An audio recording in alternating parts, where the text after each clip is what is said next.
a legal ruling on it, yeah. So I mean, just how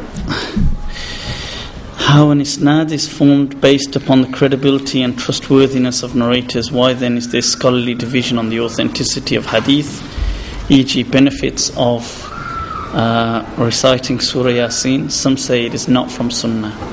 There will be a debate because there isn't a huge debate actually on people, on narrators. So you don't it's not where you have a chain of hadith, each narrator in the chain is examined, and what happens is people have verified that person. They've either certified or they've said this person's not trustworthy or this person's like this. It's not where they all start differing about one person. It's very rare because the rules are usually quite clear. Somebody might say, oh, I don't accept that guy, he's da'if, he's weak. Now the general rule in Usool hadith is that if somebody has vouched for a person, if a scholar of hadith has vouched for an individual, a narrator, his tad'if, that means his discredibility, like somebody discrediting him, will be invalid unless it's mufassar, unless it's explained.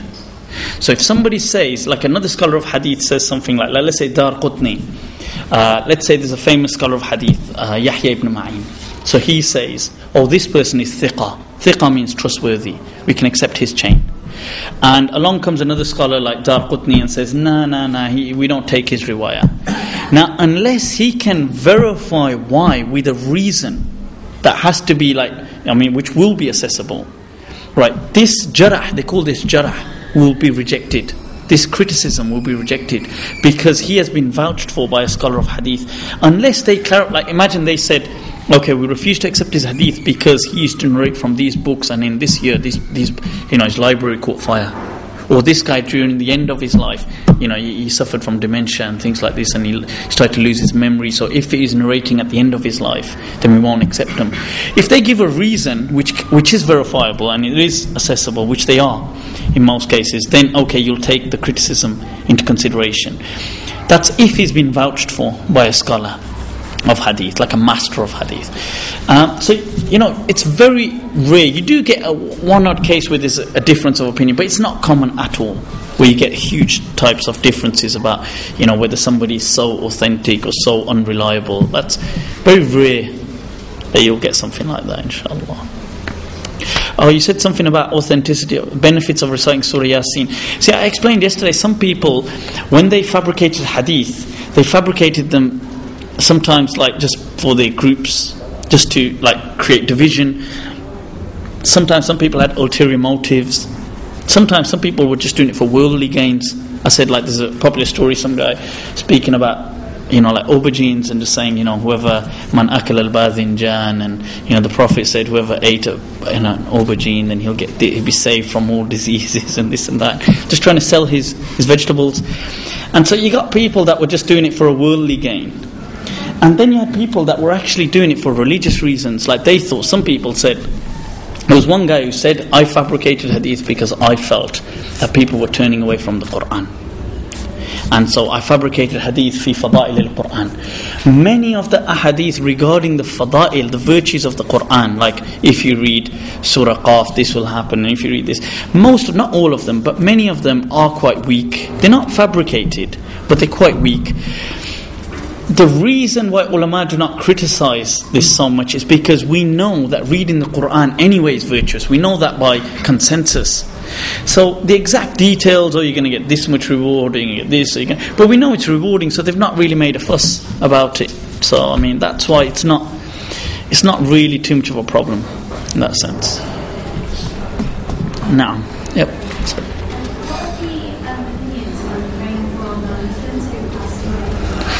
Okay, praying for non-Muslims who have passed away, right? See, if it was absolutely, first of all, we're talking about people who you're absolutely certain they weren't Muslim, yeah? Right, now, if you were absolutely certain, generally we don't pray, okay? The understanding is you wouldn't make dua like, oh Allah, give them heaven and this and that. If, obviously you could ask, if you weren't certain about these people, or if you felt that maybe Islam had never reached them in a true way, there is a debate. Imam Ghazali in his book it's called al-Fasl wa Tafriqa, something al-Tafriqa bayn al-Kufri wa Zandaqa or something. He's got this risala. In it he speaks, it's in his recital. If you get the letters or the articles of Imam Ghazali, it's in there, it's one of them. And in there he speaks about who are the kuffar, and he takes actually a bit of an exceptional view to the general Muslims. He says, well, some non-Muslims who have rejected Islam, he says that they perhaps have rejected it because it's come to them in a very barbaric manner, and it's been misportrayed and mushawwah, distorted. So they've not, so let's say somebody never heard of Islam, and today they heard of it only as terrorism. So they thought these Muslims just terrorists. Now if that was ever their only understanding, then what happens to them is between them and Allah. Maybe, according to Imam Ghazali's view, these people, perhaps the true understanding of Islam didn't reach them. Majority of the Muslims did say that if the understanding of Islam, if Islam, the awareness of Islam had reached them, it was then their responsibility to find out. So generally the answer is no, you don't make dua if you're certain that they were, if they were non-Muslim, they had rejected. So Islam had come to them, they rejected it and they refused to accept. You see, you have to understand as well, in these type of societies, many people, it's not the concept of God that's so problematic. It is with some people, but I think with many people it's not the problem of God. It's not that will they accept something greater than themselves. I think many people, when you speak to them, like non-Muslims, they are prepared to accept something greater than themselves. The problem lies in authority and submission. They refuse to, they don't want to submit to something. They feel that it's going to rob them of that freedom. This is where the problem lies. It's not, you see, it's not an issue of theology. It's not an issue of I just can't get my head around God being one. It's not like that. It's not, most people, even today, although, they've come up with, obviously, not now, but evolution and the evolutionary theories are still being adapted to and all these type of things, and, and they're trying to even think of answers for everything. But even till today, they do find some answer more plausible to say, well, maybe there was intelligent design to all of this, and maybe there was. It's not accepting that that's the problem. The problem is that, okay, if there is a God, then we have to listen to him. That's a problem. People don't want to submit. They feel robbed of their freedom, and that is a problem, and that is kufr in a way. So that is kufr, rejecting. So if your question was, if a non-Muslim had passed away that you knew or was a neighbour, how do you respond to their family and things like that?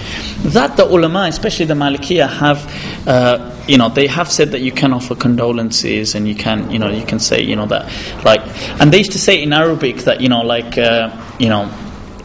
that may Allah, they used to say, obviously because all whoever they spoke Arabic to, they refer to God as Allah anyway in Arabic, and they used to say may Allah give them the best that you imagine that they'd get, or they'd use vague words like this, or may Allah give them the best of what you would expect on your deen and stuff like that. But they wouldn't just generally say,